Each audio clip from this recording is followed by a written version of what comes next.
एक घटना हमारे आप पूज्य आचार्य महाराज के जीवन में घटी थी सन 1980 में द्रोणागिर के अंदर। हम लोग पहुंचे ही थे, हमारी शुरू दीक्षा ही थी, क्षुल्लक दीक्षा थी, 20-25 दिन हुए थे। आचार्य श्री द्रोणागिर में आश्रम में बैठे थे। एक सज्जन ने पैर पकड़ लिए, बोले महाराज, हमने जैन नहीं थे वो, बोले महाराज आप बहुत बड़े साधु हैं, आप अंतर्यामी हैं, आप सब, उन्होंने खूब गात दिए। तो आचार्य श्री कहते हैं भैया मैं ये कुछ नहीं हूँ, मैं ये कुछ नहीं हूँ। हम जैनी लोगों में साधु सर्वज्ञ नहीं होते साधु। उसने कहा नहीं, आप छुपा रहे हो, आपके युग में नहीं हूँ, मैं जैन नहीं हूँ, इसलिए आप छुपा रहे हो। ये आरोप जैसे ही आचार्य श्री पे आया, आचार्य श्री सावधान हो गए।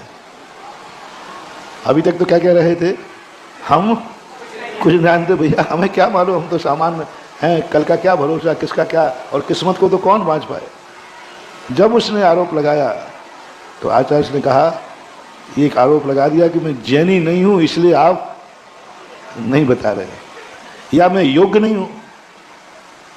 तो आचार्य ने आंख बंद करके कहा कि सुनो सुनो सुनो। हम लोग बैठे थे वहीं, तो हमने कहा शायद आचार्य को अब सर्वज्ञता जाग गई। सुनो सुनो, एक उदाहरण देता हूं,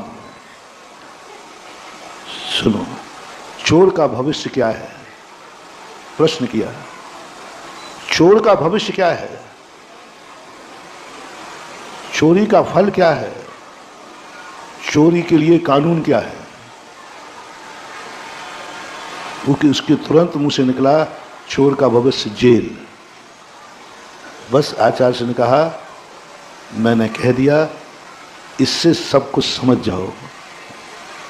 वो तो हाथ जोड़कर खड़ा हो गया, बोले महाराज आप कह रहे थे मैं कुछ नहीं जानता, आपने कैसे जाना कि मैं चोर हूं?